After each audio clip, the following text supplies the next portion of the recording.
tunghayan at pakinggan ng ating istorya at manalo.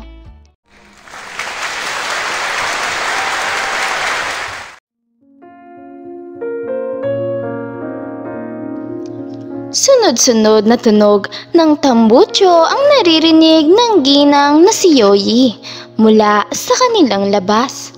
"Anak!" Masayang pagbati niya habang lumalabas ng bahay para yakapin ito. "Pasado ako, ma! Pasado ako ng exam. Hindi na natin kailangan magbayad ng pangkolehiyo ko. Pwede mo nang ipunin ang mga sobrang benta natin sa banana Q mo."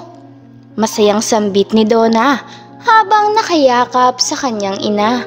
"Congrats anak! Unang hakbang to para matupad mo ng mga pangarap mo." Masayang suhestyon ng ginang na si Yoyi. Biyuda na ang ginang. Nag-iisa lang din ang anak niyang si Donna. Kilala siya sa maliit na bayan nila dahil sa dekadang paglalako nito ng banana Q. Puti at mabangong usok ang nalalanghap ng ilong ng dalaga habang inaamoy ang bagong lutong banana Q na gawa ng ina. "Pasensya ka na anak ha, ito lang ang kaya kong ihanda sa espesyal na okasyon na to," sambit ni Yoyi. "Ma, sapat na sa aking nakapasa ako no, hindi ko na kailangan ng handa-handa na yan," tugon naman ng kanyang anak na si Donna. "Nakakatuwa naman na maabot mo ang mga pangarap ko nung buhay pa ang papa mo," sambit ni Yoyi. "Pangarap niyo ni Papa," marahang sambit niya sabay hugot ng ballpen na may papel sa loob kung saan nakasulat ang pangalan ng ama. "Yan yung paboritong ballpen ng papa mo ah. Di mo pa pala tinatapon?" sambit ng kanyang ina na si Yoyi. "Ma, itong ballpen na to ang motivation ko habang nagsasagot ako sa exams. Kinakausap ko pa nga to na parang talaga siyang si Papa eh. Pag ginagawa ko kasi yon, ramdam ko ang suporta niya." Masayang sambit ni Donna. "O siya, sige na, bilisan mo na kumain. Lalabas na ako maya-maya para maglako ulit ng banana Q sa buong bayan natin," utos ng kanyang ina. "O sige ma, tutulungan na rin kitang magtuhog ng banana Q," masayang tugon naman ni Donna. Mataas ang sikat ng araw at magkasama ang magnanay na naglalako sa iskinita at mga kalsa-kalsada. Nakatakip sa ulo ng ginang na si Yoyi ang piraso ng panyo habang hawak naman ng dalaga ang abanikong pinaglalagyan ng paninda. "Banana Q! Banana Q kayo dyan! Matamis, masarap at gawa sa purong pagmamahal ni Mama," biro niya. "Paano may bibili sa atin yan, ginagawa mong biro ang paninda ko?" Masayang pagpapaalala ni Yoyi habang patuloy na naglalakad. "Alam mo ma, pag nakatapos ako, hinding-hindi ka na maglalakad ng napakalayo para lang kumita. Uupo ka na lang sa bahay at aantayin ang malaking sweldo ko," sambit ni Donna sa kanyang ina. "Talaga? Basta ipangako mo na mag-aasawa ka lang kapag nakatapos ka na ng pag-aaral ha. Huwag kang tutulad sa amin ng papa mo na maagang nakuha ng kapusukan. Yan tuloy, hindi na namin naabot yung mga talagang pangarap namin," sambit na payo ng kanyang ina. Natapos ang araw ng paglalako, binibilang ng ginang na si Yoyi ang kinita nila sa maghapon. "Anak, sapat na ba tong 500 para sa unang linggo mo sa kolehiyo?" tanong ng ina. "Sapat na yan ma, makikiangkas na lang siguro ako sa mga dati kong kaklase pa uwi. Alam mo naman ang dalaga mo, laking kalsada kaya madiskarte," birong yabang ng anak na si Donna. "Nako ikaw lang talaga yung mahirap na pinagyayabang yung pagiging mahirap niya," sambit naman ng ina nitong si Yoyi. Natapos ang ilang mga araw at buwan na nagsimula na ang unang klase ng dalaga hanggang sa natapos din ang unang taon nito. Pawis at kabado ang dalawang tao sa labas ng bahay ng ginang na si Yoyi. "Sigurado ka ba talaga dito?" tanong ng kung sino. "Magugulantang si Mama pero siguradong hindi niya rin ako matitiis," sambit naman ni Donna. Maya-maya pa, "Buntis ka?" Gulat na sigaw ng ginang kasabay ng unti-unting pagbagsak ng hawak nitong baso. "Sorry ma," bulong ni Donna. "Walang hiya kang lalaki ka. Sinira mong buhay ng anak ko," sigaw ni Yoyi habang pilit na hinahampas ang likod ng binata. "Ma, tama na, ano ba?" sigaw pabalik ni Donna sabay tulak sa kanyang ina. "Nangako ka sa akin, Donna. Nangako ka, diba? Naaabutin mong mga pangarap mo. Pero ano ginawa mo? Pinaasa mo ko. Pinaasa mo kami ng tatay mo." Gigil na sambit ng ina. "Akin pa rin to, ma," sambit ni Donna habang hawak ang ballpen ng yumaong ama. "Anong sayo pa rin? Dapat nga bitawan mo yan eh. Nakakahiya sa papa mo na hinahawakan mo yung paboritong ballpen niya. Kaya nga nasa sayo yan dahil umaasa siya na maaabot mo yung pangarap na hindi namin naabot na dalawa." Madiing sambit ng ginang. "Oo, buntis ako. Pero ilalaban ko ang pangarap ko. Ipagpapatuloy ko ang pag-aaral ko, ma. Tutuparin ko pa rin ang pangarap nating lahat," sambit pabalik ni Donna. Puno ng pagkadismaya ang ginang dahilan para maligo ito sa pawis at sobrang manghina. Napaupo na lamang ito sa kanilang silya. Ano pang magagawa ko? Andyan na yan. Yung mga pangako mo, anak, hindi ko alam kung papaniwalaan ko pa. Iyak nito habang nakaupo sa upuan. Siya namang yakap ng dalaga sa ina habang nakaupo lang ang nobyo nito sa upuan. "Kakampi mo pa rin ako, ma. Bubuuin ko pa rin yung pangarap ng pamilya natin," sambit ni Donna habang yakap ang ina at mahigpit na hawak ang paboritong ballpen ng ama. Natapos ang komosyon at tuluyang dinamang natanggap ni Yoyi ang sitwasyon ng anak. Lumipas ang ilang buwan. "Nakakaantig yung kwento ng ballpen na yan, ano?" sambit ng nobyo. Nakatabi niya.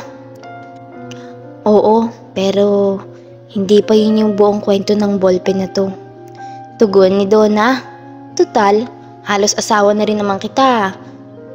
Baka naman pwede kong malaman yung history ng ballpen na to," sambit ng nobyo sabay pabirong agaw sa ballpen na hawak ni Donna.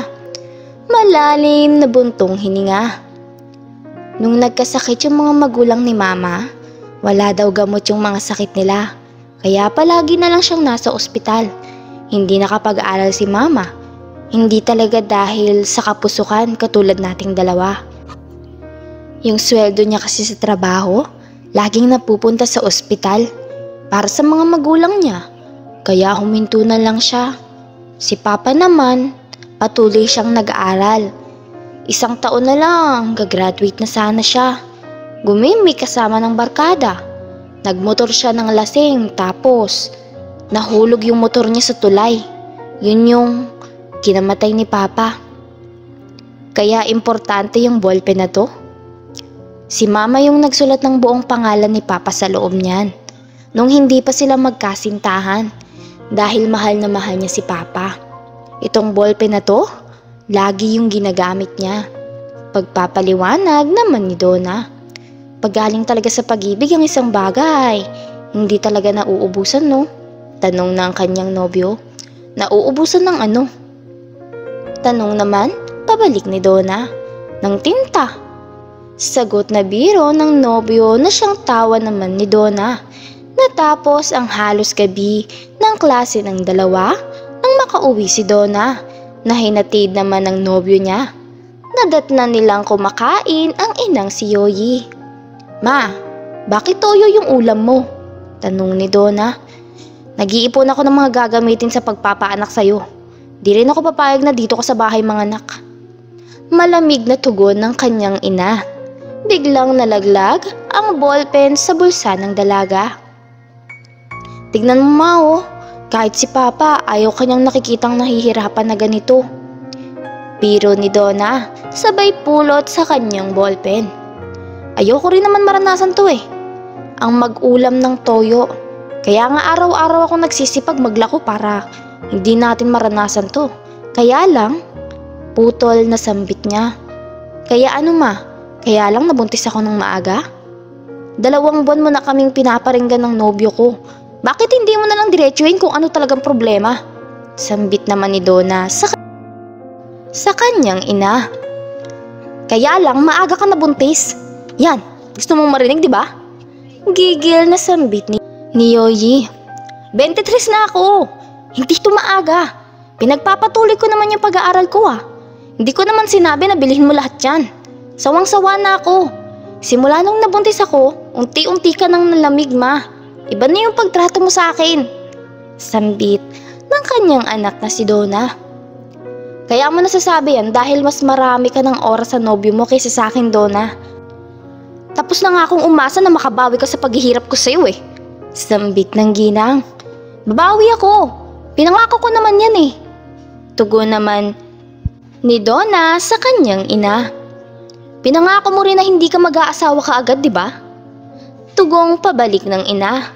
Bunga ng sama ng loob, hinampas-hampas ni Donna ang kanyang tiyan. Anong gusto mo? Patayin ko tong anak ko? O ito na, ayan na. Masaya ka na ba? Masaya ka na ba? Sigaw ni Donna habang hinahampas-ampas ang tiyan niya. Mami, tama na. Pagpigil ng nobyo nito. Sawang-sawa na ako. Parang lahat na lang ng ginagawa ko laging mali. Pinipilit kong abutin yung pangarap kong maging guro. Hindi dahil sa pangarap mo yun. Dahil pangarap ko rin yun. Pangarap nating lahat yun, ma. Sigaw niya habang umiiyak at may dugong tumutulo mula sa kanyang mga hita. Mami, tama na. Dadalhin na kita sa ospital. Suhestisyon ng nobyo nito. Bitawan mo ang anak ko. Kung hindi dahil sa'yo, hindi nasira ang buhay niya.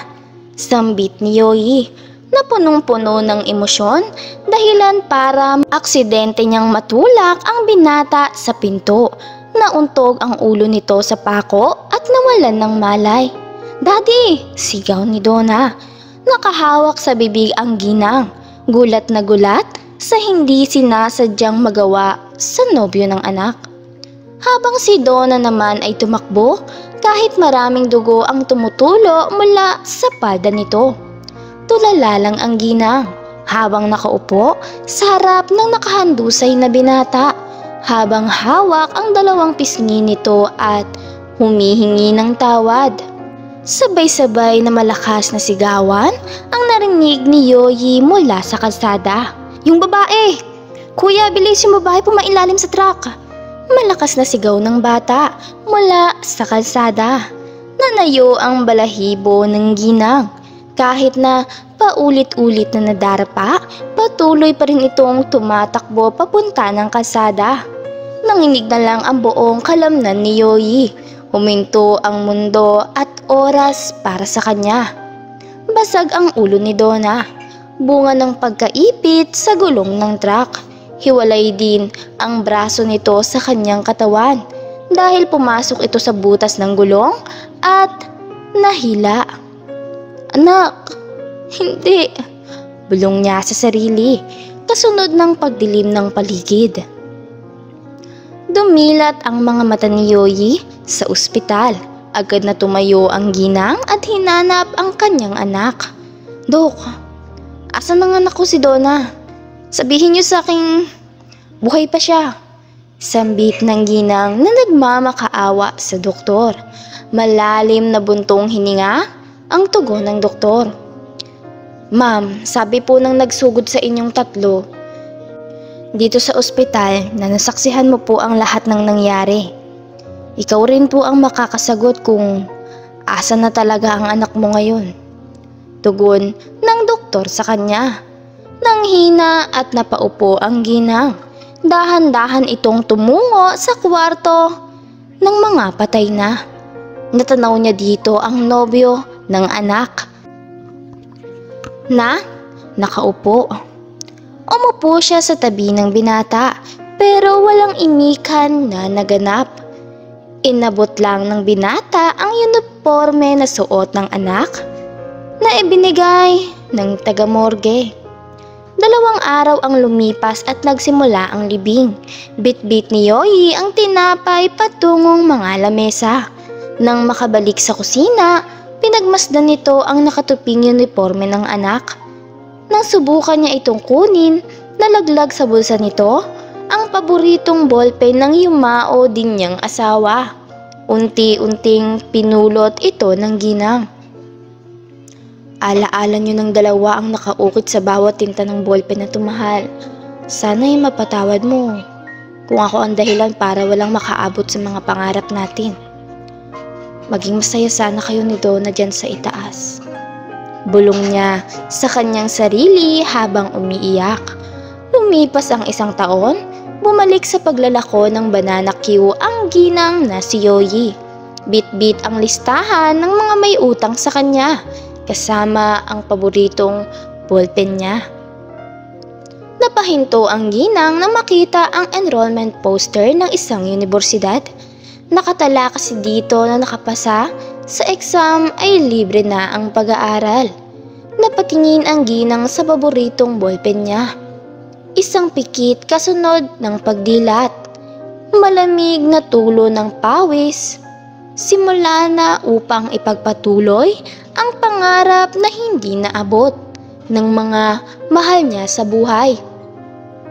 7 taon ang lumipas at naging isang ganap na guro ang ginang na si Yoyi. Bawat check ng paboritong panulat ay simbolo ng pagmamahal, suporta at tiwala na galing sa yumaong asawa at anak na si Donna. Maraming salamat sa panonood mga kakwentuhan. Huwag kakalimutang mag-subscribe at pindutin ang notification bell para lagi kayong updated sa ating mga bagong istoryang mapupulutan ng aral at inspirasyon sa buhay. Hanggang sa susunod nating istorya mga kakwentuhan.